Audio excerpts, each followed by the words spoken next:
Hello भाई मु विश्वनाथ समस्त को विश्वनाथ मैथ्स को स्वागत करुछि। आज हूँ कंपाउंड इंटरेस्ट लास्ट क्लास। आम ऑलरेडी 21 नंबर पर्यटन डिस्कसन कर देथिले। आउ जेतिकी रिमेनिंग क्वेश्चन थिला स्पेशली 2025 रो गुटे क्वेश्चन आउ 2015 2021 रे जेतिकी क्वेश्चन आसला ताको एठार नै जायछि ताको आमे एई गोटिए वीडियो क्लास रे कवर करदबा। तो तुम पूर्व क्लास गुडी देखिना हो तुम जाओ डिस्क्रिप्शन बॉक्स को तुमको सेठरे प्लेलिस्ट लिंक मिल जिवो सेठो जाकी देखि परिबो। ଏବଂ ଆଜ୍ ୟୁଜୁଆଲ୍ ଯାହା ବି ପଢ଼ା ହେବ ଆର କ୍ଲାସ୍ ନୋଟ୍ PDF ତୁମକୁ ଟେଲିଗ୍ରାମ ଚ୍ୟାନେଲରେ ମିଳିଯିବ, ଯାଇକି ସେଟା ଡାଉନଲୋଡ୍ କରିପାରିବ ଏବଂ ସିଟ୍ଟା ମଧ୍ୟ ତୁମକୁ ଟେଲିଗ୍ରାମ ଚ୍ୟାନେଲରେ ମିଳିଯିବ। ଆଉ ତୁମେ ଜାଣିଥିବ ତୁମେ ରେଗୁଲାର ଦେଖୁଛ କ୍ଲାସ୍ ଯେ ବେଶୀ ଡିଫିକଲ୍ଟ କ୍ୱେଶ୍ଚିନ୍ ଆସିଥିଲା 2025ରେ ଏବଂ ତାର ଏଠି ସିଟ୍ଟା ପୁରା ଭଲ ଭାବରେ ମୁଁ ତୁମକୁ ପ୍ରୋଭାଇଡ଼ କରିଦେବି କମ୍ପ୍ଲିଟ୍ ସିଟ୍। କାରଣ ପ୍ରଥମ କ୍ଲାସ୍ରେ ଯେତେଟା କ୍ୱେଶ୍ଚିନ୍ ପଢ଼ିଲେ ତାର ସିଟ୍ ପ୍ରୋଭାଇଡ଼ କଲି। ତାପରେ ସେକେଣ୍ଡ କ୍ଲାସ୍ ହେଲା, ସେକେଣ୍ଡ କ୍ଲାସ୍ରେ ଯେତିକି କ୍ୱେଶ୍ଚିନ୍ ମୁଁ ପଢ଼ିଲି ତାକୁ ସେଟ୍ କରିକି ମୁଁ ପ୍ରୋଭାଇଡ଼ କଲି। ଆଉ ବାକି ରିମେନିଂ ଯେଉଁ କ୍ୱେଶ୍ଚିନ୍ ଥିଲା ତାକୁ ତୁମକୁ ମିଳିଯିବ କୋଉଠି କମ୍ପ୍ଲିଟ୍ ସିଟ୍ ମିଳିଯିବ। କମ୍ପ୍ଲିଟ୍ ସିଟ୍ଟାକୁ ତୁମେ ପ୍ରାକ୍ଟିସ୍ କରିବ। ଆଉ 2025ରେ ଯେଉଁ କ୍ୱେଶ୍ଚିନ୍ ଗୁଡ଼ାକ ଆସିଥିଲା ସେ ବହୁତ ହାର୍ଡ କ୍ୱେଶ୍ଚିନ୍ ଆସିଥିଲା। କ'ଣ ହେଲା ତେଣୁ ଚାଲ ପୁରା ଫଟାଫଟ କମ୍ ସମୟ ଭିତରେ ଡିସ୍କସନ୍ କରିଦେବା, କାରଣ ସହଜିଆ କ୍ୱେଶ୍ଚିନ୍ ଥିଲା, କାଲକୁଲେସନ୍ ବି ସହଜିଆ ଥିଲା। ଯେମିତିକି ଫାର୍ଷ୍ଟ କ୍ୱେଶ୍ଚିନ୍ ଦେଖ, ଏଇଟା ଟିକେ ନାକୁ ତୁମକୁ डिफिकल्ट लगिपारे किंतु डिफिकल्ट नुहे।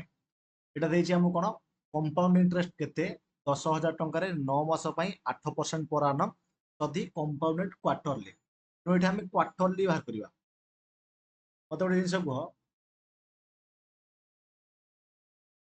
तुम कोन कहिथिले क्वार्टरली माने कोन ना सर क्वार्टरली माने आपण कहिथिले जे ताको हमें 4 भाग भांगिबा कोटा वर्षटा ता माने 4 भाग भांगिले 3 मास के पड़िबो ना बुझिलनी। देख मनकर 1 वर्ष हूँ आमर के मनकर कौन 1 वर्ष हूँ आमर 12 मास। जदि आम हाफ करवा ताहले सेटा 6 मास 6 मास हो। जदि आम क्वार्टर करवा सेटा 3 मासिया 3 मासिया एमती 4 थर हो। बुझिपार तार क्वार्टरली मीन्स आमको 3 मासिया थे आम हिसाब करा पड़ो। ठीक बुझल। তাহলে দেখো যদি 8% पर annum যদি 8% पर annum ଦେଇଛି এবং क्वार्टरली ଦେଇଛି তাহলে एठारे जदि 1 वर्ष जदि आमको ଦେଇଛି 8% ତାର ମତେ ଗୋଟେ କଥା କୁହ 3 ମାସକୁ କେତେ ହବ? सर 8 बाई 4 क्वार्टर मान 4 रे हरिबा ता माने 2% सर हो 2% हला। ताहले से ଦେଇଛି 9 मासे 9 मासे माने 9 मासटा हमर केते हमर 3 मासे लखे 3 थर हे जिवो 3 मास 3 मास 3 मास चलो ठीक कला परे से ଦେଇଛି कंपाउंड इंटरेस्ट केते ले इठे 2% मिलिबो इठे 2% इठे भी 2% मिलिबो। ताले मते गोटे जिंस कह ये के आपको सक्सेसिव मुझे करुँची तुम आपको जब चाहिए तुम्हें रेसीओ मेथड भी कर तुमको जोटा बेटर लगुच तुम कर देख 2 दुगुणे 4 2 स्क्वायर 4 0.404% हम ये दुटाकर सक्सेसिव लगे के हम 4.04 मिशाण 2 मिशाण 4.04 गुण 2 बाई 100 इक्वाल टू के आमर 4 2 6 6 पॉइंट समथिंग बाहर बुझे 4 2 6.4 हम यहाँ पॉइंट 080 पॉइंट 080 080 बुझे देख पॉइंट 0 पॉइंट 080 एटा के पॉइंट 12 12 0 एमती हम 6.12% तुम धर 6.12% ताने जो 10,000 मार्क करिया 6.12% माने 100 दुटा शून्य कैंसल है ये दुटा शून्य काटिदेवा ये पॉइंट उठे ताने 612 आसला ऑप्शन बी रे हमर अछि बुझिपारल।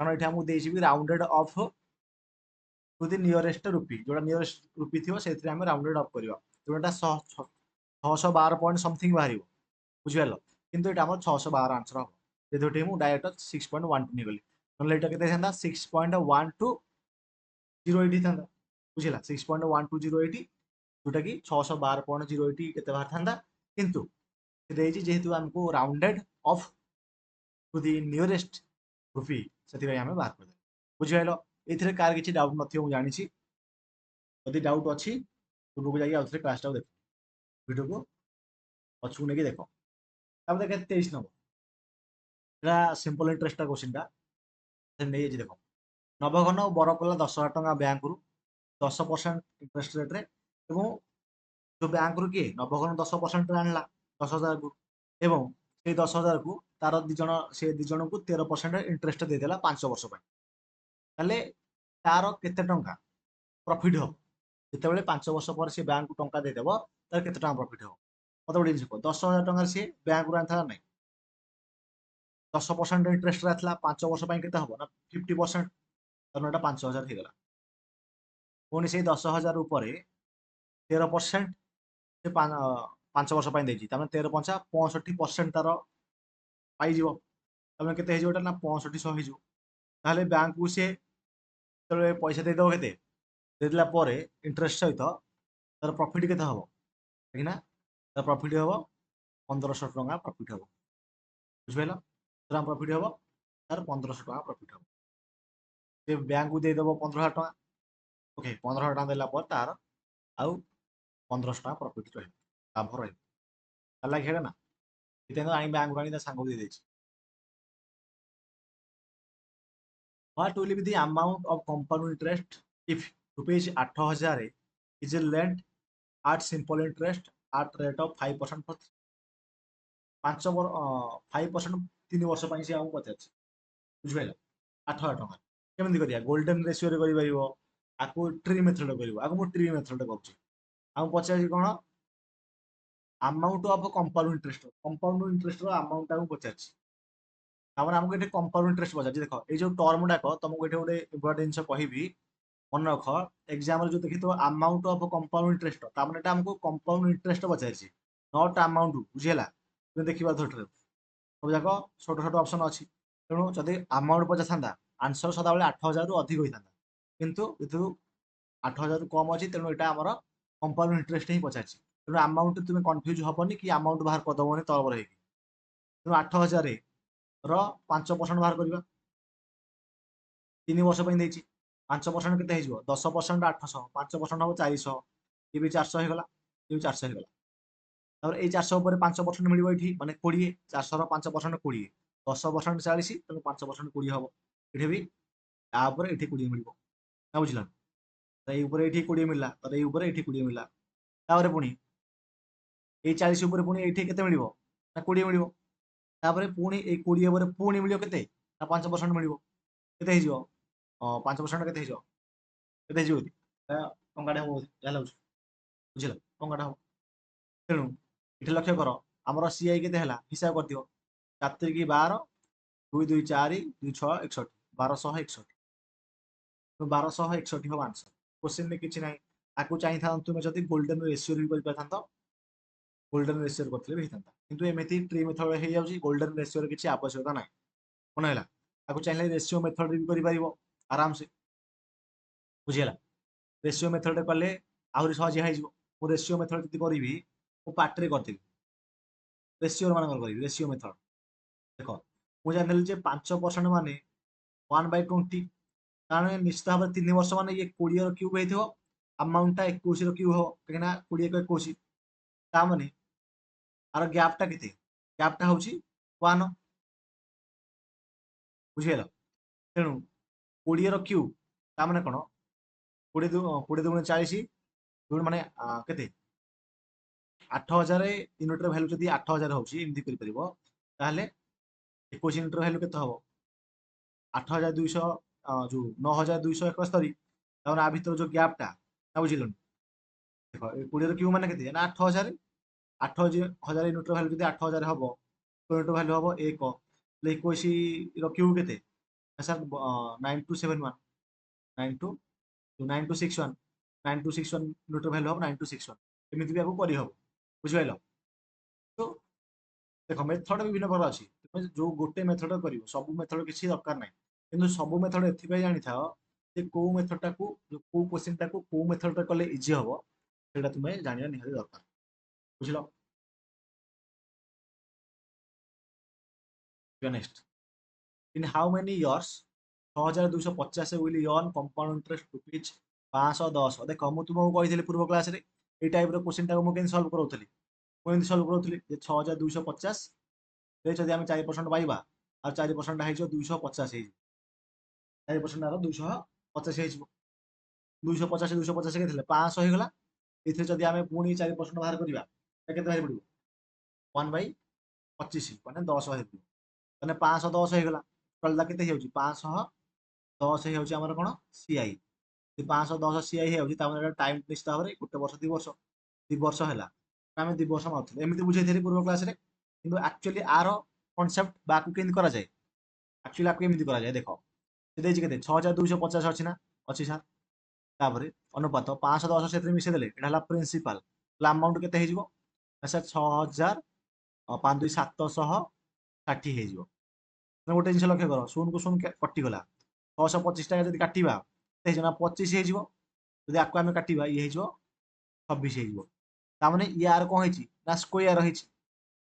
ସ୍କୋୟାର 25 ସ୍କୋୟାର କେତେ, 25 ସ୍କୋୟାର ହଉଛି 625, 26 ସ୍କୋୟାର ହଉଛି 676। ବୁଝିପାରିଲ? ଯଦି ସ୍କୋୟାର ହେଲା ତାହେଲେ କ'ଣ ହବ ନା ସେଟା 2 ଇୟର ହବ। ଯଦି କ୍ୟୁବ ହେଇଥାନ୍ତା ତାହେଲେ 3 ବର୍ଷ ହେଇଥାନ୍ତା। କିନ୍ତୁ ଏଇଠି ଆମର ଆର ହେଇଯାଉଛି ତ ଯେହେତୁ ଆମର ସ୍କୋୟାର ବାହାରିଲା 25 ସ୍କୋୟାର 625 ଆଉ 26 ସ୍କୋୟାର 676, ସେଥିପାଇଁ ଆମେ ଏଠି 2 ବର୍ଷ ମାରିବା। ଏଇଟା ଆକ୍ଚୁଆଲି କନସେପ୍ଟ। ବୁଝିଲା? ଏଇଟା ହେଲା ସବୁଠାରୁ ବେଷ୍ଟ କନସେପ୍ଟ, ଆକ୍ଚୁଆଲି କନସେପ୍ଟ ଆଉ ବେଷ୍ଟ କନସେପ୍ଟ ଏଇଟା। ଏଇଥିରେ ତମେ କରିବ। ଆଉ ଯଦି ଏମିତି କରିବାକୁ ଚାହୁଁଛ ବି କରିପାରିବ, ଆଜମ୍ପସନରେ ମୁଁ ଯେମିତି କରୁଛି। ବିଭିନ୍ନ ପ୍ରକାର ମେଥଡ଼, କିନ୍ତୁ ତୁମକୁ କୋଉ ମେଥଡ଼ ସୁଇଟେବଲ୍ ଲାଗୁଛି, କୋଉଥିରେ ତୁମେ ଜଲ୍ଦି ବାହାର କରିପାରୁଛ ସେଇଟା ତୁମକୁ ଟିକେ ଦେଖିବାକୁ ପଡ଼ିବ। ମନେ ହେଲା? ତାପରେ ଦେଖିବା ଆମେ 26 ନମ୍ବର। ବଢ଼ିଆ କ୍ୱେଶ୍ଚିନ୍ ନା? What shall be the amount including compound interest if rupees 1500 invested at the interest of 7%? ତାମାନେ 7% 2 ବର୍ଷରେ ନାଇଁ। ତାମାନେ ଆମକୁ ପଚାରିଛି ଆମାଉଣ୍ଟ କେତେ ହବ। ମତେ ଗୋଟେ ଜିନିଷ କୁହ, ତାହେଲେ କମ୍ପାଉଣ୍ଡ ଇଣ୍ଟରେଷ୍ଟ କେତେ ହବ ନା ସାର୍ 7 × 14.7 କେତେ 749 ହେଇଯିବ 14.49। ତାମାନେ ଆମାଉଣ୍ଟ କେତେ ହେଇଯିବ ସଦାବେଳେ ନା 1500 ଗୁଣ 114.49% ହେଇଯିବ ବାଇ 100। କାହିଁକି ହେଲା? କାହିଁକିନା ପ୍ରତ୍ୟେକ ପ୍ରିନ୍ସିପାଲ ସଦାବେଳେ ନିଜର 100% ଅଟେ। ଆମାଉଣ୍ଟ ହବ 100% ମିଶାଣ ସିଆଇ ସମାନେ ଆମାଉଣ୍ଟ। 100ରେ 14.49 ମିଶେଇଲେ 114.49 ହେଇଗଲା। ରିଲେସନକୁ ରିଲେସନ କ୍ୟାନସଲ ହେଇଗଲା। ଦେଖ 15 ନୂଆ କେତେ 135, 5 ରଖିଲା 13, 15 ଚଉକୁ 60 13 73, 3 ରଖିଲା 7, 15 ଚଉକୁ 60 7 67, 7 ରଖିଲା 6, 15 15 6 21, 13 ରଖିଲା 2, 15 15 2 17। 1717.35 ହେଇଯିବ ଏଠି ଆମର ଆନ୍ସର। ଦେଖୁଛ ନାଇଁ କେତେ ଇଏ, କେବଳ ଟିକେ 15 କୁ ଗୁଣିବାର ଥିଲା। ଆଉ ତୁମେ କହିବ ମତେ ସାର୍ 15 ଗଣିକି ଆସୁନି, ପ୍ରଥମେ ଗୁଣିବ 5ରେ ତାପରେ ଗୁଣିବ 1ରେ, ଏମିତି ଗୁଣିଲେ ତୁମର ଟାଇମ୍ ୱେଷ୍ଟ ହେବ। ତେଣୁ ପଣିକିଆ 25 ଯାଏଁ ପଣିକିଆ ସମସ୍ତେ ମନେ ରଖିଦେଲେ ଫଟାଫଟ ତୁମେ ଏକ୍ଜାମରେ ଆନ୍ସର ବାହାର କରିପାରିବ। ବୁଝିଲା? କାହାର ସମସ୍ୟା ଡାଉଟ୍ କାହାର କ'ଣ ଅଛି ପଚାରି ପାରିବ। ବୁଝିଲ? ତାପରେ ଏଇ ଯୋଉ କ୍ୱେଶ୍ଚିନଟା ଏଇଟା ଟିକେ ଟ୍ରିକି କ୍ୱେଶ୍ଚିନଟା। ବୁଝିଲା? କାହିଁକି ନା ମୁଁ ଯେମିତି ଷ୍ଟାର୍ଟିଂରୁ କହିଲି ତୁମକୁ ଯେ ସେ ଏକ୍ଜାମରେ ଆମାଉଣ୍ଟ ଦେଇଦେଉଛି ବୋଲି ତୁମେ ଆମାଉଣ୍ଟ ଭାବିବନି। ଯେମିତି the difference between simple interest and compound interest of certain amount at the interest rate of 10 ବର୍ଷ, ଇଣ୍ଟରେଷ୍ଟ ରେଟ୍ ହବ 10, ତାମାନେ ଏଟା 10% ଦେଇଛି। ବୁଝିଲେ କି? 3 ବର୍ଷରେ 13 ଟଙ୍କା। ଦେଖ ତାମାନେ ଏଠି ଆମକୁ କହିଲା ଯେ ରେଟ୍ ହଉଛି ଆମର 10%, ଟାଇମ୍ ହଉଛି 3 ବର୍ଷ, ସିଆଇ 3 ବର୍ଷ ମାଇନସ ଏସ୍ଆଇ 3 ବର୍ଷ ଭିତରେ ଡିଫରେନ୍ସଟା ଦେଇଛି ଆମକୁ 93 ରୁପିଜ। ସେ ପଚାରିଲା ଆମାଉଣ୍ଟ କେତେ, ତାମାନେ ଏଇ ଯୋଉ ଆମାଉଣ୍ଟ ମାନେ ତୁମେ ଭାବିବନି ଯେ ଆମାଉଣ୍ଟ ବୋଲି, ଏଠି ଆମାଉଣ୍ଟ ମାନେ ଆମକୁ ପଚାରିଛି ପ୍ରିନ୍ସିପାଲ। କ'ଣ ପଚାରିଛି? ପ୍ରିନ୍ସିପାଲ କେତେ ଆମକୁ ସେ ପଚାରିଛି। କାହିଁକି? ଦେଖ the difference between simple interest and compound interest of certain amount, ତାମାନେ କିଛି ଆମାଉଣ୍ଟ ଉପରେ, ବୁଝ ସର୍ଟନ୍ ଆମାଉଣ୍ଟ ଦେଇଛି ମାନେ କିଛି ଆମାଉଣ୍ଟ ଉପରେ କମ୍ପାଉଣ୍ଡ ଇଣ୍ଟରେଷ୍ଟ ଆଉ ସିମ୍ପଲ ଇଣ୍ଟରେଷ୍ଟର ଡିଫରେନ୍ସଟା ଯଦି 93 ଟଙ୍କା ଦେଲା 10% ସୁଧ ହାରରେ 3 ବର୍ଷ ପାଇଁ, ତେବେ ଆମାଉଣ୍ଟ କେତେ? ତାମାନେ ଏଠି ଆମାଉଣ୍ଟ ବାହାର କରିବନି। ଆମାଉଣ୍ଟ ବାହାରିଲେ ଅଲଗା ଆନ୍ସର ବାହାରିବ। ଆଉ ପ୍ରିନ୍ସିପାଲ ବାହାର କଲେ ଅଲଗା ଆନ୍ସର ବାହାରିବ। ତେଣୁ ଏଟା ପ୍ରିନ୍ସିପାଲ ବାହାରିବ। ବୁଝିହେଲା? କ'ଣ ବାହାରିବ ନା ସେ ଦେଇଛି ସଟନ ଆମାଉଣ୍ଟ ଉପରେ ଡିଫରେନ୍ସଟା ପଚାରିଛି। କାରଣ ସେଇ ଆମାଉଣ୍ଟଟା ପଚାରିଛି। ସେଇ ଆମାଉଣ୍ଟ ମାନେ ସେ ପ୍ରିନ୍ସିପାଲଟା ପଚାରିଛି, ନଟ୍ ଦି କମ୍ପ୍ଲିଟ ଆମାଉଣ୍ଟ। ଏମିତି ପଚାରୁଥିଲା ପୂର୍ବରେ, ଏବେ ବି କ୍ୱେଶ୍ଚିନ୍ ଆସୁଛି ଏମିତି ଷ୍ଟେଟ୍ ଗଭର୍ଣ୍ଣମେଣ୍ଟ ଆମ ଓଡ଼ିଶା ଗଭର୍ଣ୍ଣମେଣ୍ଟରେ। ତେଣୁ ଚିନ୍ତା କରିବାର ନାହିଁ। ଦେଖ ଦେଖ ମୁଁ କେମିତି ସଲ୍ଭ କରୁଛି, ଠିକ୍ ବୁଝିଲ? ତେଣୁ ଯଦି ଆମେ ଦେଖିବା 3 ବର୍ଷ ପାଇଁ ଦେଇଛି ନା ନାହିଁ, ମୁଁ ଯଦି ଗୋଲ୍ଡେନ୍ ରେସିଓ ୟୁଜ୍ କରିବି କିମ୍ବା ଫ୍ରି ମେଥଡ଼ ୟୁଜ୍ କରିବି, ଯୋଉ ମେଥଡ଼ ୟୁଜ୍ କରିବି ଆକୁ ମୁଁ କରିପାରିବି। ମୁଁ ଗୋଲ୍ଡେନ୍ ରେସିଓରେ କରିବି। ଗୋଲ୍ଡେନ୍ ରେସିଓରେ କଲେ 10 ବର୍ଷ 3 ବର୍ଷ ପାଇଁ ଦେଇଛି, ତାହେଲେ 10% ଦେଇଛି। 10% ମାନେ 1/10 ତଳେ 10 ଅଛି। ତେଣୁ 3 ବର୍ଷ ପାଇଁ, ତେଣୁ 10 କ୍ୟୁବ୍, ତାପରେ 10ର ସ୍କୋୟାର, 10ର ଘାତ 1, 10। ତାମାନେ ଏଇଠି କେତେ ହବ 1 3 3 1 ହେଉଛି 3 ବର୍ଷ ପାଇଁ ଗୋଲ୍ଡେନ୍ ରେସିଓ। ତାପରେ 10 କ୍ୟୁବ୍ କୁ ଯଦି 1 ରେ ଗୁଣିବା କେତେ ହେଇଯିବ ନା 1000 ହେଇଯିବ। ମିଶାଣ ଦରକାର ନାହିଁ, ଗଲା କେତେ ହେଇଯିବ 300 ହେଇଗଲା। ଇଏ ହେଇଯିବ 30, ଇଏ ହବ 1। ତାହେଲେ ମତେ ଗୋଟେ ଜିନିଷ କୁହ, ଏ ସବୁ ଏ ଟୋଟାଲଟା ମିଶିଲେ କ'ଣ? ଟୋଟାଲଟା ମିଶିଲେ ଆମାଉଣ୍ଟ, କିନ୍ତୁ ଆମକୁ କ'ଣ ଦେଇଛି ଡିଫରେନ୍ସ। କାହିଁକିନା ଏଇଟା ହେଉଛି ଆମର ପ୍ରିନ୍ସିପାଲ, ଏତିକି ହେଉଛି ଆମର ପ୍ରିନ୍ସିପାଲ, এটা ହେଉଛି ଆମର ଏସ୍ଆଇ, এটা ହେଉଛି ଆମର ଡିଫରେନ୍ସ। ବୁଝିଛ ନାହିଁ? ଲେଖିଦେବି ନହେଲେ ଦେଖ, এটা ହେଲା ଆମର ପ୍ରିନ୍ସିପାଲ, এটা ହେଲା ଆମର ଏସ୍ଆଇ, এটা ହେଉଛି ଆମର ଡିଫରେନ୍ସ। ଆଉ ଏଇ ଏସ୍ଆଇ ଡିଫରେନ୍ସ ମିଶିଲେ ଆମର କମ୍ପାଉଣ୍ଡ। ତେଣୁ 30 31, ତେଣୁ ଏଇ ଯୋଉ 31 ୟୁନିଟ୍ର ଭ୍ୟାଲୁ ଦେଇଛି ଆମକୁ 93, 1 ୟୁନିଟ୍ର ଭ୍ୟାଲୁ ଦେଲା ଆମକୁ 3। ତେଣୁ ଆମ ପ୍ରିନ୍ସିପାଲ ମାନେ 1000 ୟୁନିଟ୍ର ଭ୍ୟାଲୁ ବାହାର କରିବାକୁ ଦେଇଛି, ତାମାନେ 3000 ବାହାରିବ। 3000 ହବ ଆନ୍ସର। ଯଦି ତମେ କହିବ ଆମାଉଣ୍ଟ ବାହାର କରିବାକୁ, କ'ଣ ଆକ୍ଚୁଆଲି ଯଦି ଆମାଉଣ୍ଟ ଦେଇଥାନ୍ତା, ଆମାଉଣ୍ଟ ହବ 1331, ତାମାନେ 1331ର ୟୁନିଟ୍ର ଭ୍ୟାଲୁ କେତେ ହବ? ସେତିକି ମାନେ ଏଇଟା କେତେ ହେଇଯିବ? ସେଇ ଆପ୍ରୋକ୍ସିମେଟଲି କେତେ ହେଇଯିବ? 31 3 କେତେ? 93, 993, 3993 ହେଇଯିବ। ନହେଲେ ଗୁଣ 3 କେ 3, 3 3 କେ 3, 3 3 9, 3 3 9, 3 କେ 3 ଏତିକି ହେଇଯିବ। ଯଦି ଏତିକି ହେଇଯିବ, ଏଟା କ୍ଲୋଜେଷ୍ଟ ଟୁ 4000। ତେଣୁ ଯଦି 4000 ମାରିକି ପଳେଇ ଆସିବ ଆପ୍ରୋକ୍ସିମେସନରେ, ତାହେଲେ ଭୁଲ ହେଇଯିବ। ବୁଝିହେଲା? ତେଣୁ ଯାହା କହିଛି ଏକ୍ଜାମରେ ସେଇ କ୍ୱେଶ୍ଚିନ୍ଟାକୁ ଟିକେ ଭଲ ଭାବରେ ବୁଝିବାକୁ ଚେଷ୍ଟା କର। ବୁଝିପାରିଲ? 3000 ହବ ଆନ୍ସର, ନଟ 4000। ବହୁତ ପିଲା କ୍ଲୋଜେଷ୍ଟ ଯେହେତୁ ରହୁଛି ମାରୁଥିବେ, କିନ୍ତୁ ସେମିତି ହବନି। ଏଇଟା ହେଲା ପ୍ରୋସେସ୍। କାହିଁକି ପ୍ରିନ୍ସିପାଲ ବାହାର କରିବ? ସେ ଦେଇଛି ଏଟା ଆମାଉଣ୍ଟ, କିନ୍ତୁ ଏଇଟା ଏଇ ଆମାଉଣ୍ଟଟା ଆକ୍ଚୁଆଲି ପ୍ରିନ୍ସିପାଲ। ଏମିତି ବୁଲେଇ ବାଙ୍କେଇକି ସେ ଲାଙ୍ଗୁଏଜ ତୁମକୁ ହାର୍ଡ କରି ଦଉଛି। 2015ର କ୍ୱେଶ୍ଚିନ୍, ବୁଝୁଛ ନା? ତେଣୁ ଚିନ୍ତା କରିବାର ନାହିଁ, ଆରାମସେ ତୁମେ ସଲ୍ଭ କରିପାରିବ। ବୁଝିହେଲା ନା? କାହାର କିଛି ଅସୁବିଧା, ସମସ୍ୟା, ଡାଉଟ୍? ଦେଖ, ଯଦି କ୍ଲାସ୍ ମଜା ଲାଗୁଛି ଏବଂ ତମେମାନେ ଯଦି ଚାହୁଁଛ ମୋ ଠାରୁ ବ୍ୟାଚ୍ ନେଇ ପଢ଼ିବାକୁ ଚାହୁଁଛ, ତାହେଲେ ତୁମେ ବିଶ୍ୱନାଥ ମ୍ୟାଥ୍ସ ଆପ୍ଲିକେସନ୍ ଡାଉନଲୋଡ୍ କରିକି ତୁମେ ଏଇ ରେକର୍ଡ ବ୍ୟାଚ୍ ନେଇକି ପଢ଼ିପାରିବ, ଯେଉଁ ବ୍ୟାଚ୍ରେ ଅଲମୋଷ୍ଟ 50% ଆରିଥମେଟିକ୍ର ପୋର୍ସନ୍ କଭର ହେଇଯାଇଛି। ତେଣୁ ଏହି ବ୍ୟାଚ୍ରେ ପିଲାମାନଙ୍କର ବହୁତ ବଢ଼ିଆ ରେସ୍ପନ୍ସ ରହୁଛି। ଯେଉଁ ପିଲାମାନେ ଇଣ୍ଟରେଷ୍ଟେଡ୍ ଏ ବ୍ୟାଚ୍ ନେଇକି ପଢ଼ିପାରିବ। ଏଥିରେ ମୁଁ କନସେପ୍ଟ ପଢ଼ିଲା ପରେ ଏଠାରେ ଟପ୍ 100 ଓଡ଼ିଶା ଗଭର୍ଣ୍ଣମେଣ୍ଟର PYQ ମଧ୍ୟ ପ୍ରାକ୍ଟିସ୍ କରାଇବି। ମନେ ହେଲା? ତାହେଲେ ଚାଲ ଦେଖିବା 28 ନମ୍ବର ଦେଖିବା। If difference between compound interest and simple interest on short term money 5% per annum 2 ବର୍ଷ ପାଇଁ 5 ଟଙ୍କା, what is the amount of? ଦେଖ, amount of the principal ପଚାରିଲା ମାନେ ଏଠି କ'ଣ ବାହାର କରିବ ନା ପ୍ରିନ୍ସିପାଲ ବାହାର କରିବ ନା ଆମାଉଣ୍ଟ ବାହାର କରିବ? ଆମାଉଣ୍ଟ ଅଫ୍ ଦି ପ୍ରିନ୍ସିପାଲ ମାନେ ପ୍ରିନ୍ସିପାଲ ଆମାଉଣ୍ଟଟା କେତେ? ଏଠି ତାମାନେ ଏଠି ଆମେ ପ୍ରିନ୍ସିପାଲ ହିଁ ବାହାର କରିବା। କ'ଣ ବାହାର କରିବା? ପ୍ରିନ୍ସିପାଲ ହିଁ ବାହାର। କେମିତି କରିବା ଆମେ? ତାକୁ ତୁମେ ଟ୍ରି ମେଥଡରେ କରିପାରିବ, ଗୋଲ୍ଡେନ ରେସିଓରେ କରିପାରିବ, ସକ୍ସେସିଭରେ କରିପାରିବ, ଯୋଉ ମେଥଡରେ ଚାହିଁବ ସେଇ ମେଥଡରେ କରିପାରିବ। ମୁଁ ଏଠି ଗୋଟେ କାମ କରିବି, ଏଠି ମୁଁ ଦେଖ ଗୋଲ୍ଡେନ ରେସିଓରେ କରିବି। ତେଣୁ 5% ଦେଇଛି, 5% ମାନେ 1/20, ତାମାନେ 20ର ସ୍କୋୟାର ହବ, କାହିଁକିନା 2 ବର୍ଷ ଦେଇଛି, 20ର ଘାତ 1 ଆଉ 20 ହେଇଯିବ। ଗୋଲ୍ଡେନ ରେସିଓ 2 ବର୍ଷ ପାଇଁ କେତେ? 1:1। ତାମାନେ ଏଠି 20 ସ୍କୋୟାର 400କୁ 1ରେ ଗୁଣିଲେ 400 ହବ। ଏ 20ର ସ୍କୋୟାର 1କୁ 20ରେ ଗୁଣିଲେ 40 ହବ। ଏ 20 କେ 20 ହବ, 21 ହବ, 20 ହବ ନା? 20 ହେଲା। ତାହେଲେ ମତେ ଗୋଟେ ଜିନିଷ କୁହ, ସେ ଦେଇଛି ଆମକୁ କ'ଣ ଦେଇଛି? କିଛି ଭୁଲ କଲା କି?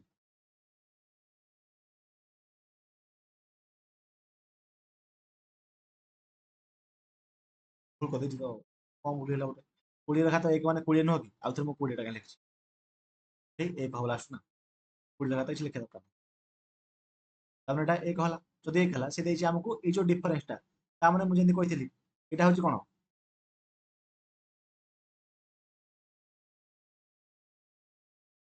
ଏଇଟା ହଉଛି ଆମର ପ୍ରିନ୍ସିପାଲ, ଏଇଟା ହଉଛି ଆମର ଏସଆଇ, ଏଇଟା ହଉଛି ଡିଫରେନ୍ସ ଆମର। ଓକେ, ତା ମାନେ ଏଇ ଯୋଉ ଇକ୍ୱାଲିଟିର ଭ୍ୟାଲୁଟା ଦେଇଛି ଆମକୁ କେତେ? ଇକ୍ୱାଲିଟିର ଭ୍ୟାଲୁ ଦେଇଛି 5। ଆମେ ପଚାରିଲା ପ୍ରିନ୍ସିପାଲ ଆମାଉଣ୍ଟ, ପ୍ରିନ୍ସିପାଲ ହଉଛି ଏଠି 400 ୟୁନିଟ୍। ତେଣୁ 400 ୟୁନିଟ୍ ଭ୍ୟାଲୁ କେତେ ହବ? 4 5 20 ସମାନ 2000 ଟଙ୍କା ହବ।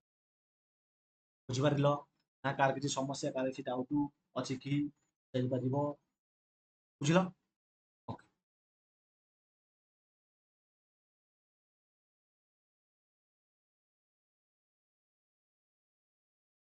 ଏ ପର୍ସନ ବର କଲା 5,000 ଟଙ୍କା ବ୍ୟାଙ୍କରୁ କମ୍ପାଉଣ୍ଡ ଇଣ୍ଟରେଷ୍ଟରେ 10% କୁ ପରଚେଜ ଏ ୱାଟର ପମ୍ପ। ଦେଖ କେମିତି କ୍ୱେଶ୍ଚିନ୍ ଦେଇଛି, ୱାଟର ପମ୍ପ କିଣିବ ବୋଲି ସେ 5,000 ଟଙ୍କା ବର କଲା 10% କମ୍ପାଉଣ୍ଡ ଇଣ୍ଟରେଷ୍ଟରେ। ସେ 3 ବର୍ଷ ପରେ କେତେ ଟଙ୍କା ଦେବ? ମୁଁ ତୁମକୁ କହିଥିଲି 3 ବର୍ଷ ଯଦି ଦେଇଥିବ ତାହେଲେ ସିଆଇ କେତେ ହବ? 10%ରେ ନା 33.1%। ମନେ ଥିବ। କିନ୍ତୁ ଯଦି ମନ ଅଛି ଏ କ୍ୱେଶ୍ଚିନ୍ଟା ସେକେଣ୍ଡରେ ହେଇଯିବ। ତାମାନେ ଆମେ 5,000ର ବାହାର କରିବା, ଆମାଉଣ୍ଟ ବାହାର କରିବା। କାହିଁକିନା କେତେ ଟଙ୍କା ସେ ବ୍ୟାଙ୍କକୁ ରିପେ କରିବ ବୋଲି ଦେଇଛି, ଆମାଉଣ୍ଟ ଯଦି ବାହାର କରିବା 133.1% ହେଇଯିବ। 200 ରିଲେସନକୁ ରିଲେସନ କ୍ୟାନସଲ, ଏଇ ଶୂନକୁ ଏଠି ପଏଣ୍ଟ କ୍ୟାନସଲ। 5 କି 5, 5 କି 15, 5 1, 5 କି 15 ଏକ 16, 6 1, 5 କି 5 6, 65 55 ହେଇଯିବ ଆନ୍ସର। ବୁଝି ହେଲା? ଏଇନା କ୍ୱେଶ୍ଚିନ୍ ଥିଲା ଦେଖିଲ। ଆଉ 2ଟି କ୍ୱେଶ୍ଚିନ୍ ରହିଲା, ତାପରେ ଆମର ସମାପ୍ତ ହେଇଯିବ ଆଜିର class. What will be the total compound interest 9 ମାସ ପାଇଁ 5,000 ଟଙ୍କାରେ 40% per annum compound quarterly? ଯଦି କ୍ୱାର୍ଟରଲି ଦେଇଛି 9 ମାସ ଦେଇଛି, କ୍ୱାର୍ଟରଲି ଦେଇଛି ମାନେ 40% କୁ ଆମେ 4ରେ ହରିବା। ଯଦି 4ରେ ହରିବା କେତେ ହେଇଯିବ? 10% ହେଇଯିବ। ତାମାନେ 9 ମାସ ଦେଇଛି, ତାମାନେ 3 ମାସ 3 ମାସ 3 ମାସ, ଏଥିରେ 10% 10% 10% ମିଳିବ। 3 ଥର ହେଲା, ଯଦି 3 ଥର ହେଲା ତାର ସିଆଇଟା ଆମେ ଜାଣିଛେ ଯେ 33.1%, 10% ହାରରେ। ପୂର୍ବ କ୍ୱେଶ୍ଚିନ୍ରେ ବି ସେଇ ସେମ୍ ଜିନିଷ ଥିଲା। ବୁଝିହେଲା? ତାହେଲେ 2021ରେ ଆସିଥିଲା ଏଇଟା, ବୁଝାଇଥିଲା 2015।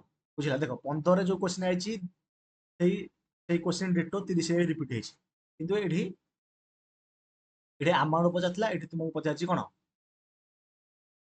କମ୍ପାଉଣ୍ଡ ଇଣ୍ଟରେଷ୍ଟ ପଚାରିଛି କେତେ। ବୁଝିହେଲା? ନହେଲେ କିଛି ନାହିଁ, ସେଇ ସେମ୍ କ୍ୱେଶ୍ଚିନ୍ ଦେଖ ସେମ୍ ନା ନାହିଁ? ତେଣୁ 33.1% ମାନେ ଏଠି ଆମେ 5,000 ଯଦି ଆମେ 33.1% ବାହାର କରିବା, ତାହେଲେ 1/100 ରିଲେସନ କ୍ୟାନସଲ, ଏଠି 0କୁ ଏଇଠି 1 କ୍ୟାନସଲ। 5 କି 5, 5 କି 15, 5 କି 15, 1,655 ଟଙ୍କା ହେଇଯିବ ଏଇଟା। ବୁଝିପାରିଲ? ତେଣୁ ଏଇଟା ଆଉ ତୁମେ ଏକ୍ଜାମରେ ଲେଖିବନି। ମନେ ହେଲା? ଜିନିଷଟା ମୁଁ ତମକୁ ବୁଝିବା ପାଇଁ ଲେଖିଛି, ଏଇଟା ବୁଝିବା ପାଇଁ ଲେଖା ଅଛି, ଏଇଟା ହିଁ ବୁଝିବା ପାଇଁ ଲେଖା ହେଇଛି। ଯୋଉ ଆନ୍ସରଟା ବାହାରିବ ଏକ୍ଜାମରେ ଏଇ ଗୋଟିକ ଧାଡ଼ିରେ ହିଁ ତୁମର ଆନ୍ସରଟି ବାହାରିବ। ବୁଝିହେଲା? ଏଇଟା ତମେ ଲେଖିବ ନାହିଁ ନା ନାହିଁ? ଏତିକି ଲେଖିବ, ମୁଁ ଗାର ଅଛି ଏତିକି ହିଁ ଲେଖିବ ଏକ୍ଜାମ। ଏଇଟା ସବୁ ମାଇଣ୍ଡରେ ଚାଲିବ ତୁମ, ଏତିକିରେ ଆନ୍ସର ବାହାରିବ, ଏଇଟା କିଛି ଲେଖିବା ଦରକାର ନାହିଁ। ଦେଖ ସେଇ ସେମ୍ କ୍ୱେଶ୍ଚିନ୍ 2021ରେ ପଡ଼ିଥିଲା, ସେଇ ସେମ୍ ଟାଇପ୍ର କ୍ୱେଶ୍ଚିନ୍। ଯେମିତିକି simple interest on a sum of money, same ଟାଇପ୍ରେ ଏଇଟା ଭଲ କ୍ୱେଶ୍ଚିନ୍। ଦେଖ ଯଦି ସିମ୍ପଲ ଇଣ୍ଟରେଷ୍ଟ ଦେଲା 10% ପର ଆନମ୍ 3 ବର୍ଷ ପାଇଁ 1,500 ଟଙ୍କା, କମ୍ପାଉଣ୍ଡ ଇଣ୍ଟରେଷ୍ଟ କେତେ ହବ? Same rate, same period, same time. ଆକୁ କରିବା ପାଇଁ 3-4ଟା ମେଥଡ଼ ଅଛି। ମୁଁ ଗୋଟେ ମେଥଡ଼ କହୁଛି, ଦେଖ ମୋ ମାଇଣ୍ଡ କି 2-3 ପ୍ରକାର ମୁଁ କରିପାରିବି କିଛି। ଦେଖ ଦେଇଛି 10% 3 ବର୍ଷ ପାଇଁ 1,500 ଟଙ୍କା ହେଲା। ସିମ୍ପଲ ଇଣ୍ଟରେଷ୍ଟ, ତାପରେ ସିମ୍ପଲ ଇଣ୍ଟରେଷ୍ଟ ଯଦି 3 ବର୍ଷ ପାଇଁ 1,500 ଟଙ୍କା ହେଇଛି, ତାହେଲେ ପ୍ରଥମ ବର୍ଷ 500 ଟଙ୍କା, ସେକେଣ୍ଡ ବର୍ଷ 500, ଥାର୍ଡ ବର୍ଷ ବି 500 ମିଳିଥିବ ନାହିଁ। ତାମାନେ ତାମାନେ ଏଇ ଯୋଉ 10% ଯଦି ଆମର 500 ହଉଛି, 100% କେତେ ହବ? 5,000 ହବ। yes sir। ତାମାନେ ଯଦି ଆମେ 10% ହାରରେ 3 ବର୍ଷ ପାଇଁ ଯଦି ଆମେ ସିଆଇ ବାହାର କରିବା, ଏଇନା କହିଲି ଯେ 33.1% ବାହାରିବ ନା ନାହିଁ? କେତେ ବାହାରିବ ସାର୍? ନା ସାର୍ 33.1% ବାହାରିବ। ତା ମାନେ ଏଠି ଆମକୁ ପଚାରିଛି କ'ଣ? ଆମକୁ ପଚାରିଛି କମ୍ପାଉଣ୍ଡ ଇଣ୍ଟରେଷ୍ଟ କେତେ। କମ୍ପାଉଣ୍ଡ ଇଣ୍ଟରେଷ୍ଟ ଯଦି ବାହାର କରିବା ତାହେଲେ ଏଠି ଆମେ ବାହାର କରିବା ଏଇ ଯୋଉ 5,000ର ଆମେ ସାର୍ 33.1% ବାହାର କରିବା। ତା ମାନେ ଏଠି ଡିରେକ୍ସନ କ୍ୟାନସଲ, 0 କୁ 1 କ୍ୟାନସଲ, 5 ରେ 5, 5 ରେ 15, 5 ରେ 15 ଏକ 1655। ଦେଖ ଏଇଟା ଦେଖ, ଏଇଟା ବି 1655, ଏଇଟା ବି ଆମର ଖାଲି 1655 ଆନ୍ସର, କିନ୍ତୁ ଯୋଉ କମ୍ପାଉଣ୍ଡ ଇଣ୍ଟରେଷ୍ଟ, କିନ୍ତୁ ଏଠି ଆମାଉଣ୍ଟ ପଚାରିଥିଲା, ବୁଝୁଛ ନା? ତେଣୁ ସେମ୍ ଟାଇପ୍ର କ୍ୱେଶ୍ଚିନ୍ ରିପିଟ୍ ହେଉଛି। ଆଉ ଆକୁ ଯଦି ଚାହିଁବ ତୁମେ ଟ୍ରି ମେଥଡ଼ ବି କରିପାରିବ, ଏଇଟା କିଛି ବଡ଼ କଥା ନାହିଁ। ଯେମିତିକି କହିଦେବାକୁ ଗୋଟେ ପିଲା କହିବ ସାର୍ ଟ୍ରି ମେଥଡ଼ କରିବି, କାରଣ ମୁଁ ଫରେଷ୍ଟ ଗାର୍ଡ ଯେତେବେଳେ ପଢ଼ାଉଥିଲି ପିୱାଇକ୍ୟୁ, ତାକୁ ମୁଁ ଟ୍ରି ମେଥଡ଼ କହିଥିଲି। ମୁଁ ଦେଖିଲି ଯଦି ଦେଇଦେଇଛି ଆମକୁ ଏଠି କେତେ, ଆମେ ବିନା ପ୍ରିନ୍ସିପାଲ ବାହାର କରିକି ବାହାର କରିଦେବୁ। ତାହେଲେ ଆମେ ଜାଣିଲେ ଯେ 3 ବର୍ଷ ମାନେ ଏଠି 500, ସେକେଣ୍ଡ ଇୟର 500, ଥାର୍ଡ ଇୟର ବି 500 ବାହାରିଥିବ। ତାମାନେ ଏଇ 500 ଉପରେ ପୁଣି 10% ମାନେ 50 ମିଳିବ। ଏଇ 500 ଉପରେ ଏଠି 50 ମିଳିବ, ତାହେଲେ ଏଇ 500 ଉପରେ ଏଠି 50 ମିଳିବ, ଏଇ 500 ଉପରେ ଏଠି 500 ମିଳିବ। ତାହେଲେ ଟୋଟାଲ କେତେ ହେଇଯିବ? ଏଠି ତ ଡିଫରେନ୍ସଟା କେତେ ହେଉଛି? ଟୋଟାଲ ସିଆଇ ହେଲା କେତେ, ଏସ୍ଆଇ ହେଉଛି କେତେ 1500, ତାହେଲେ ଡିଫରେନ୍ସ କେତେ ହେଉଛି?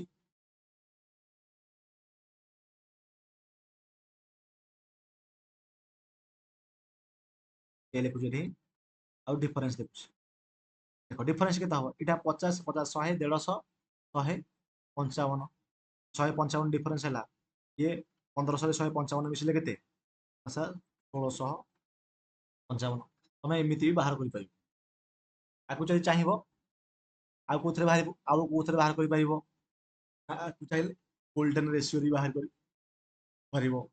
ମେଥଡ଼ ବିଭିନ୍ନ ପ୍ରକାର ଅଛି, ତୁମେ କେବଳ ସଲ୍ଭ କରିବାର ଅଛି, ବୁଝିପାରିଲ? ମୁଁ ଆକୁ ଟିକେ ଭଲ କି ଗୋଟେ ଗାଟେ ମାରିଦବା।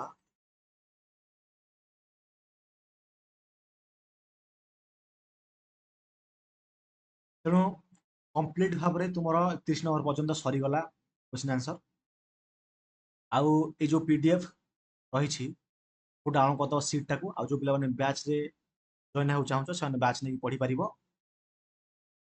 ଏଠି ମୁଁ ସେଇ ପିଲାମାନଙ୍କୁ ରିକମେଣ୍ଡ କରିବି ଯୋଉ ପିଲାମାନଙ୍କ ପାଖରେ 6 ମାସ ବର୍ଷେ ଟାଇମ୍ ଅଛି, ସେମାନେ ଏଇ ବ୍ୟାଚ୍କୁ ନିଅ, କାରଣ ଏଇ ବ୍ୟାଚ୍ଟା 7 ମାସ 8 ମାସ ପୁରା କଣ୍ଟିନ୍ୟୁ ଚାଲିବ। କାରଣ ପୁରା ଏଇ ବ୍ୟାଚ୍ରେ ପୁରା ସବୁ କନସେପ୍ଟ, ପ୍ରତ୍ୟେକ ଟାଇପ୍ର କ୍ୱେଶ୍ଚିନ୍ ପୁରା ଟିକି ନିକି କରିକି ମୁଁ ପ୍ରାକ୍ଟିସ୍ କରାଇବି। ସେଥିପାଇଁ ପୁରା ଯେମିତି ଭଲ ଭାବରେ ହେଲ୍ପଫୁଲ୍ ହେବ ସବୁ ଏକ୍ଜାମ୍ ପାଇଁ, ମୁଁ ସେମିତି ଏଠି ପଢ଼ା ହେଉଛି। ଯୋଉ ପିଲାମାନଙ୍କ ପାଖରେ ଟାଇମ୍ ଅଛି ସେମାନେ ପଢ଼ିପାରିବ, ବୁଝିହେଲା? ଆଉ 2 ମାସ ଭିତରେ ୟାର କନସେପ୍ଟ ସବୁ ଶେଷ ହେଇଥିବ, 2ରୁ 2.5 ମାସ ଭିତରେ କି 3 ମାସ ଭିତରେ, କିନ୍ତୁ ଯୋଉ ପ୍ରାକ୍ଟିସଟା ତାପରେ କଣ୍ଟିନ୍ୟୁ ଚାଲିବ ଆଉ 2-3 ମାସ, ବୁଝୁଛ ନା? ଯୋଉ ପିଲାମାନେ ନେବାକୁ ଚାହୁଁଛ ସେମାନେ ନେଇପାରିବେ, କିଛି କଥା ନାହିଁ। ବିଶ୍ୱନାଥ ମ୍ୟାଥ୍ସ ଆପ୍ଲିକେସନ୍ ଡାଉନଲୋଡ୍ କରିବ। ଆଉ ବାକି ରହିଲା ଏହାର PDF ଆଉ ସିଟ୍, ଏହା ମଧ୍ୟ ତୁମେ ଡାଉନଲୋଡ୍ କରିଦେବ ଟେଲିଗ୍ରାମ ଚ୍ୟାନେଲ। ଓକେ, ଟେଲିଗ୍ରାମ ଚ୍ୟାନେଲର ଲିଙ୍କ୍ ମଧ୍ୟ ମୁଁ ଡେସ୍କ୍ରିପସନ୍ ବକ୍ସରେ ଦେଇଛି। ଆଉ ପିଲାମାନଙ୍କର ବି ବହୁତ କମେଣ୍ଟ ଆସୁଛି ଷ୍ଟ୍ରାଟେଜିକୁ ନେଇକି, ସାର୍ କେମିତି କ'ଣ ପଢ଼ିବୁ ପ୍ରତି ସବଜେକ୍ଟ ୱାଇଜ୍। ତେଣୁ ମୁଁ ସବୁ ତୁମର ଯାହା ବି ପ୍ରୋବ୍ଲେମ୍ସ ଅଛି ତାକୁ ମୁଁ ନୋଟ୍ ଡାଉନ୍ କରିଦେଇଛି। ତୁମର କମେଣ୍ଟସ୍, ତୁମର ଯୋଉ ଇନଷ୍ଟାଗ୍ରାମରେ ବି ମେସେଜ କରୁଛନ୍ତି, ପର୍ସନାଲି ମେଲ୍ରେ ବି ମେସେଜ କରୁଛନ୍ତି, ତାପରେ କମେଣ୍ଟ ସେକ୍ସନରେ ଯୋଉ ମେସେଜ କରୁଛନ୍ତି, ସେଥିରୁ ଯାହା ବି ପ୍ରୋବ୍ଲେମ୍ସ ଅଛି ସବୁ କିଛି ମୁଁ ଆଇଡେଣ୍ଟିଫାଇ କରିଛି, ତାକୁ ନୋଟ୍ ଡାଉନ୍ କରିଛି। ଏବଂ ତା ସହିତ ଯୋଉ ଯୋଉ ପ୍ରୋବ୍ଲେମ୍ ଗୁଡ଼ାକ ଆଗକୁ ତୁମର ହେଇପାରିବ, ଯୋଉମାନେ ବିଗିନର ଅଛ କିମ୍ବା ଯୋଉମାନେ ପ୍ରିପେୟାର ହେଉଛ, ଏକ୍ଜାମ୍ କ୍ଲିୟର ହେଉନି, କେମିତି କ୍ଲିୟର ହେବ, ଏ ସମସ୍ତଙ୍କ ପାଇଁ ଗାଇଡାନ୍ସ ଭିଡ଼ିଓ ମୁଁ ଆଣିଦେବି ଟପିକ୍ ଉପରେ, ଯାହାକି ତୁମକୁ ଏକ୍ଜାମ୍କୁ କ୍ରାକ୍ କରିବା ପାଇଁ ସହଜ ଲାଗିବ। ସହଜ ଲାଗିବ, କ୍ରାକ୍ କରିଦେବ ତମେ। ଓକେ, କାହିଁକିନା ଆଜି ହେଉଛି ମାନେ ଏବେ ହେଉଛି ଡିଷ୍ଟ୍ରାକ୍ଟେଡ୍ ୱାର୍ଲଡ, ସବୁ ରିଲ୍ସ ପଛରେ ପଡ଼ିଛନ୍ତି, କେହି ସମସ୍ତେ ମୋବାଇଲ ପଛରେ ପଡ଼ିଛନ୍ତି, କେହି ନିଜକୁ କନସନ୍ଟ୍ରେସନ୍ କରିପାରୁନାହାନ୍ତି। ତମେ ବି ନିଜେ ଦେଖିବ, ତୁମେ ତୁମର ସ୍କ୍ରିନ୍ ଟାଇମ୍ ଦେଖିବ ଯେ ଅନ୍ୟ କୋଉ ଆପ୍ଲିକେସନରେ ତୁମର ଟାଇମ୍ କେତେ ୱେଷ୍ଟ ହେଇଛି। ତେଣୁ ଯଦି ସେଇ ଜିନିଷ ଗୁଡ଼ାକ ତୁମେ ଯଦି ପାଠ ଲଗେଇଦେଲ, ତମର 100% ଚାକିରି ହେବ। ଆଉ ମୋବାଇଲ ଯଦି ତୁମେ ନିଜର ସବୁ ଜାଗା ଏନର୍ଜି ଦେଇଦେବ, ତାହେଲେ କିଛି କରିହବ ନାହିଁ। କାହିଁକିନା ଆଜିକା ଡେଟ୍ରେ କହିବାକୁ ଗଲେ ଯୋଉ କମ୍ପିଟିସନ୍ କହୁଛନ୍ତି, କିଛି କମ୍ପିଟିସନ୍ ନାହିଁ। ତା ପାଇଁ କମ୍ପିଟିସନ୍ ଯିଏ ପାଠ ପଢୁନି, ଯିଏ ପଢୁଛି ତା ପାଇଁ କିଛି କମ୍ପିଟିସନ୍ ନାହିଁ, ସିଏ ଆରାମସେ ଏକ୍ଜାମ୍ କ୍ଲିୟର କରୁଛି। ମନେ ହେଲା? ଏ କ୍ଲାସ୍ ମୁଁ ସମାପ୍ତ କରିଦେଉଛି। ରହୁଛି। ଯଦି କିଛି ଡାଉଟ୍ ଅଛି ତାହେଲେ ମୋତେ ତୁମେ କମେଣ୍ଟ ସେକ୍ସନରେ ହେଲା କି ବି ଆଗକୁ କୋଉ କ୍ଲାସ୍ ଦରକାର, କୋଉ ଟପିକ୍ ଉପରେ କ୍ଲାସ୍ ଦରକାର, ସେଇଟା ମଧ୍ୟ ତୁମେ କମେଣ୍ଟ ଅଛି। ରହୁଛି।